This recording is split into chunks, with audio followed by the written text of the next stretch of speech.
नमस्कार साथियों, बहुत बहुत स्वागत है आपका अपने YouTube चैनल अमृत ज्ञान पर। साथियों, आज हम एक श्रृंखला को अपलोड करने जा रहे हैं जिसमें कि हम नवग्रहों के ऊपर समस्त वीडियो डालेंगे। सूर्य से लेकर के राहु केतु तक आपको सभी नवग्रहों के प्रिडिक्शन आज इस श्रृंखला में मिलेंगे।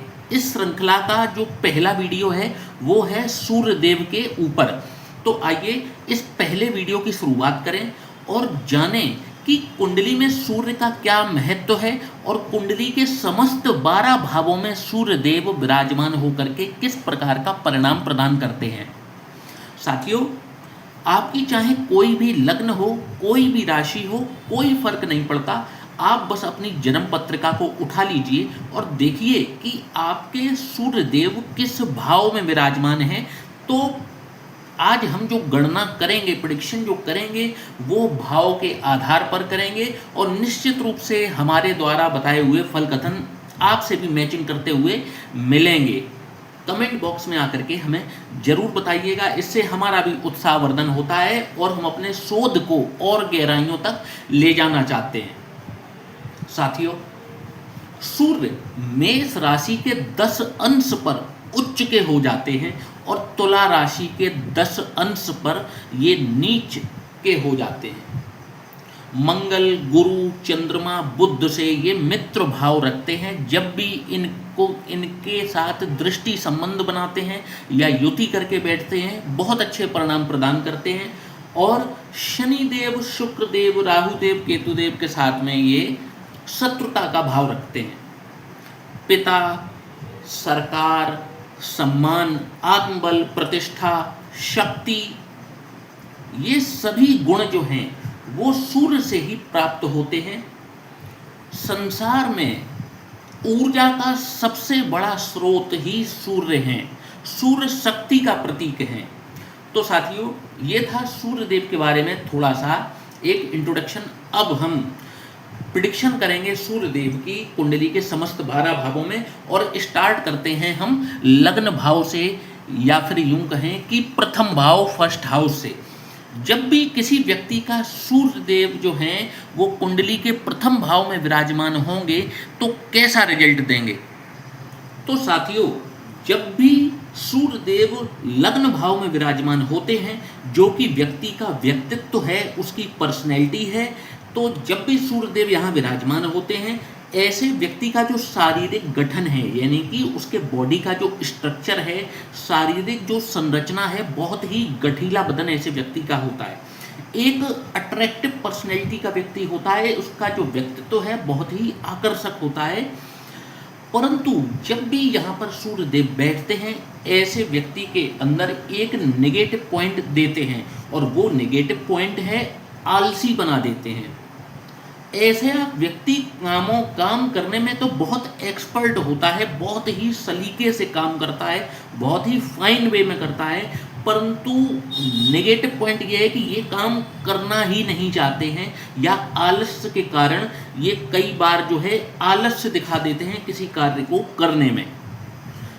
जब तक करेंगे नहीं तो करेंगे नहीं, जब ये करते हैं तो काम को बहुत अच्छे से, सलीके से, कायदे से उस कार्य को करेंगे, उसके अंजाम तक जरूर पहुंचाएंगे। ऐसे व्यक्ति के अंदर आलस्य इतना ज़्यादा हो जाता है कि कई बार ये महत्वपूर्ण अवसर भी खो बैठते हैं। इनको बिना बात के अनावश्यक क्रोध भी आता है। कई बार तो ये अपने क्रोध पर कंट्रोल करने की कोशिश भी करते हैं, परंतु ये अपने क्रोध पर कंट्रोल नहीं कर पाते। पर्यटन करने के, घूमने फिरने के बहुत शौकीन होते हैं। नए नए स्थानों पर जाना, नए नए लोगों से मुलाकात करना इनको बहुत पसंद होता है। आँखों और त्वचा से संबंधित कोई ना कोई रोग इनको हमेशा लगा रहता है। इनके अंदर एक दिक्कत और है, इनके अंदर जो कामातुरता है, जिसे कहते हैं काम की अग्नि या वासना कह सकते हैं, ये बहुत ज़्यादा होती है और इस पर भी इनको कंट्रोल अवश्य करना चाहिए। लग्न में बैठे हुए सूर्य की एक विशेषता मैं आपको बताता हूँ। ऐसा व्यक्ति सम्मान प्रिय होता है। आत्मसम्मान ऐसे व्यक्ति का बहुत बड़ा होता है। ये अपने सम्मान की खातिर अपने प्राण तक त्याग सकते हैं, इतना इनको अपना सम्मान प्रिय होता है। और ये हृदय के बड़े होते हैं, लोगों की सहायता करना चाहते हैं और करते भी हैं। छोटी छोटी बातों को दिल से लगा करके नहीं बैठते हैं, परंतु आपने यदि इनके आत्मसम्मान को छेड़ दिया, इनकी आपने बेइज्जती करने की कोशिश कर दी, तो इनसे बड़ा शत्रु भी इस धरती पर आपका कोई नहीं हो सकता। साथियों, बात करेंगे सूर्य यदि किसी के द्वितीय भाव में विराजमान हो कैसा परिणाम दिखाएंगे। साथियों, द्वितीय भाव जो कि कुटुंब का भाव है, आपकी वाणी का भाव है, यदि सूर्यदेव यहाँ पर विराजमान हैं तो इनको ये अत्यंत भाग्यशाली बनाते हैं। ये जिस किसी कार्य में हाथ डालेंगे, यदि इन्होंने थोड़ी सी भी प्लानिंग की है उस कार्य को करने की, तो इनको सफलता अवश्य मिलती है। धन की कोई कमी इनको नहीं होती, अर्थात ऐसा कोई कार्य नहीं है इनके जीवन में जो ये कह सके कि मेरा धन की वजह से ये कार्य रुक गया। वाहन का सुख बहुत जल्दी प्राप्त होता है, निरंतर ये अपना वाहन परिवर्तन भी करते रहते हैं, वाहन का सुख भी इनको मिलता रहता है। और धन स्थान पर जो सूर्य हैं वो व्यक्ति को पुत्र रत्न की प्राप्ति भी अवश्य ही करवाते हैं। दांत और मुख से संबंधित कोई ना कोई रोग इनको इस स्थान पर बैठे हुए सूर्य अवश्य देते हैं। साथियों, बात करेंगे सूर्य देव यदि किसी के तृतीय भाव में विराजमान हो कैसा परिणाम दिखाएंगे। साथियों, तृतीय भाव आपके छोटे भाई बहनों का भाव है, आपके पराक्रम का भाव है। जब भी सूर्य यहाँ पर विराजमान होते हैं ऐसा व्यक्ति शौर्यवान होता है, पराक्रम इनका प्रचंड स्तर का होता है। जब मेहनत करते हैं, अपना पराक्रम दिखाते हैं तो इन समान कोई दूसरा दिखाई नहीं देता। अपने पराक्रम का ये सही स्थान पर प्रयोग भी करते हैं और इसी कारण से इनको सम्मान भी बहुत मिलता है। सम्मान के ये भूखे भी होते हैं, कई बार ये अपना पैसा, अपना समय केवल सम्मान पाने की खातिर लगाते हैं। इसी वजह से इनको हर जगह जहाँ पर भी जाते हैं इनको सम्मान की प्राप्ति होती ही होती है। जब भी सूर्य तृतीय भाव में होते हैं व्यक्ति को अपने भाइयों से सिवाय बैर के कुछ भी हासिल नहीं होता। इनके भाई इनके सभी कार्यों में, चाहे ये सही कार्य करें चाहे ये गलत कार्य करें, इनके भाइयों ने इनका विरोध करना है तो करना है। जन्म स्थान से दूर जाकर के इनको तरक्की प्राप्त होती है। यदि ये जन्म स्थान पर ही बने रहते हैं तो कभी भी तरक्की नहीं कर पाते। आय से अधिक खर्च इनकी एक कमजोरी हम कह सकते हैं। साथियों, बात करेंगे सूर्य यदि किसी के चतुर्थ भाव में विराजमान हो कैसा परिणाम दिखाएंगे। चतुर्थ भाव होता है माता के सुखों का भाव, आपका घरेलू एनवायरनमेंट, आपके भूमि भवन वाहन सब कुछ हम चतुर्थ भाव से ही देखते हैं। जब भी सूर्यदेव यहाँ पर विराजमान होते हैं ऐसे व्यक्तियों को अपने मित्रों से बहुत सावधान रहना चाहिए। ऐसे मित्र जिन पर ये बहुत ज़्यादा बेइंतहा भरोसा करते हों, इनका कोई ना कोई मित्र इनको धोखा अवश्य देता है। इनका जो चितवन है वो भी कुछ इस प्रकार का होता है जैसे एक जगह ठहराव इनको पसंद नहीं होता, कभी यहाँ खड़े रहना कभी वहाँ खड़े रहना, टहलते रहना, कुछ इस प्रकार का घूमना फिरना निरंतर, कुछ इस प्रकार का इनका चितवन होता है। यदि इनके विचारों की बात की जाए तो ये अपने विचारों में, सोच विचार में स्टेबल नहीं होते, थोड़े से अनस्टेबल दिखाई पड़ते हैं। जब भी सूर्य चतुर्थ भाव में हो इनके विचार लगातार बदलते रहते हैं। आज ये आपसे कुछ कहेंगे, कल कभी कुछ कहेंगे, इसी प्रकार का। शारीरिक गठन की यदि बात करें तो कई बार इनका जो गठन है वो संतुलित होता है और कई बार ये दोहरे शरीर के भी हो सकते हैं। साथियों, बात करेंगे यदि सूर्य किसी के पंचम स्थान में विराजमान हो, और पंचम स्थान किस चीज़ का है तो आपकी संतान भाव है, आपकी विद्या का भाव है। जब भी सूर्य यहाँ पर विराजमान होते हैं तो ऐसा व्यक्ति बहुत ही बुद्धिमान होता है, सभी लोग इनसे सलाह लेकर के कार्य करते हैं।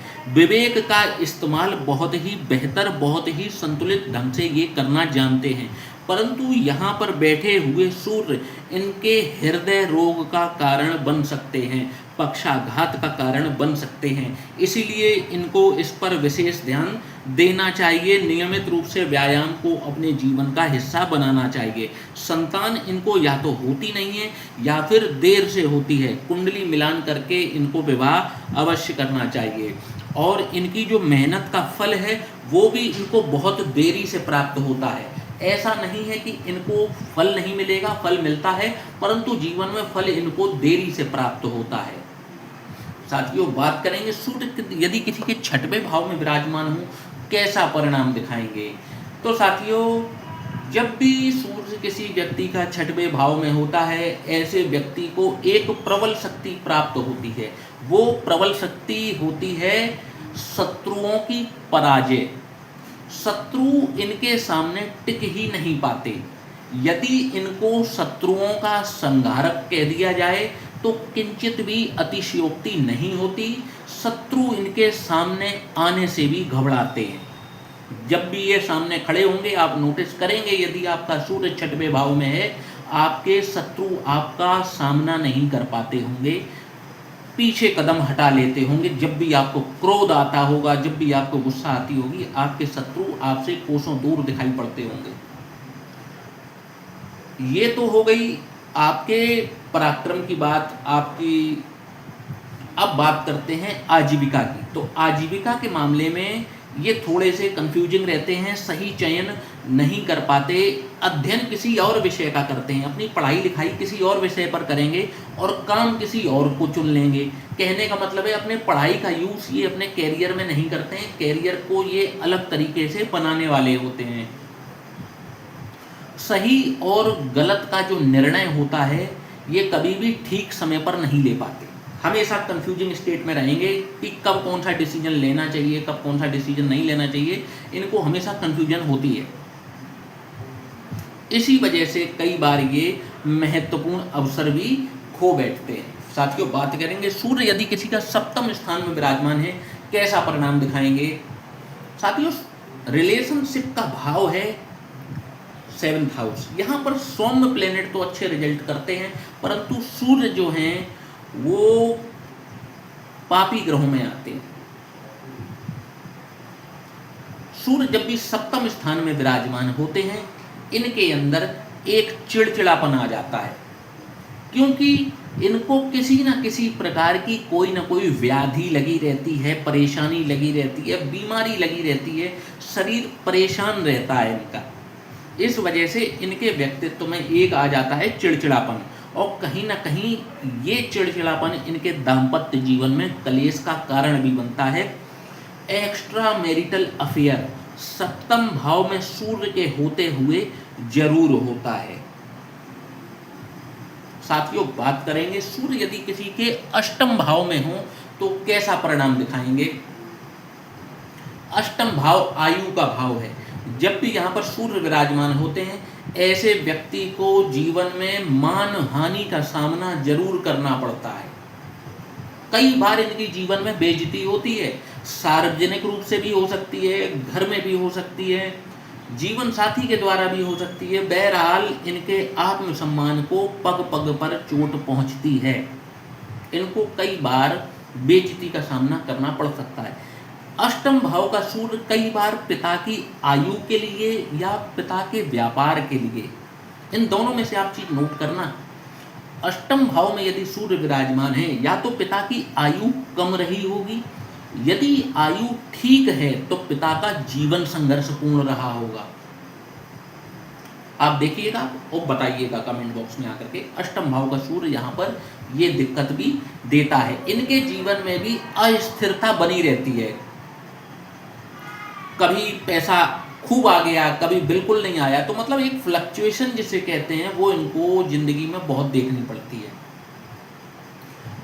मेहनत करेंगे 100% की, रिजल्ट आएंगे 40%, 50%। कहने का मतलब है ये किसी काम को करने के लिए प्रयास स्टार्ट करते हैं, 10 कदम आगे बढ़ाते हैं और फिर भाग्य इनका इनके कदम पीछे खिंचवा देता है।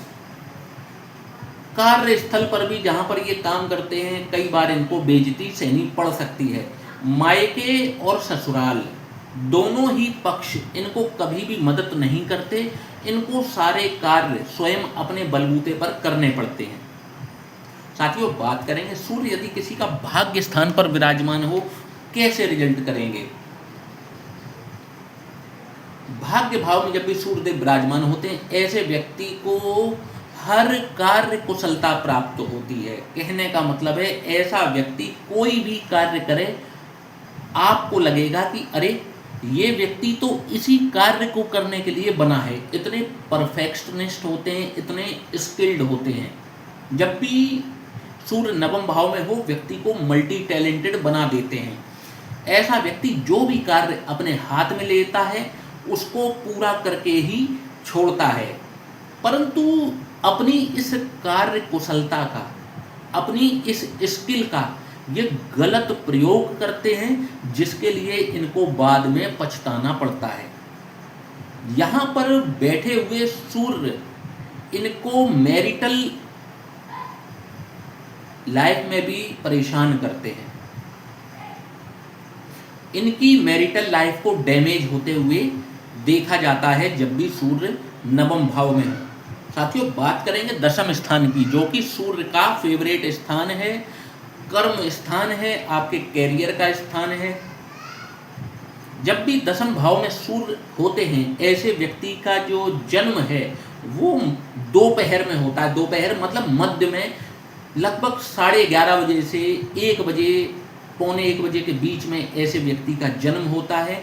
जब भी सूर्य दशम स्थान में हो, ऐसा सूर्य पूर्ण बली अवस्था में होता है। ऐसे व्यक्ति को राजयोग की प्राप्ति निश्चित रूप से होती है। ऐसा व्यक्ति उच्च पद को प्राप्त करता है। महालक्ष्मी की इन पर विशेष कृपा होती है, आशीर्वाद होता है। यदि ये स्त्री हैं तो इनको आभूषण बेहद प्रिय होते हैं। यहाँ पर बैठे हुए सूर्य व्यक्ति को एक सेलिब्रिटी तक बना देते हैं, इतना प्रसिद्धि दिलाते हैं।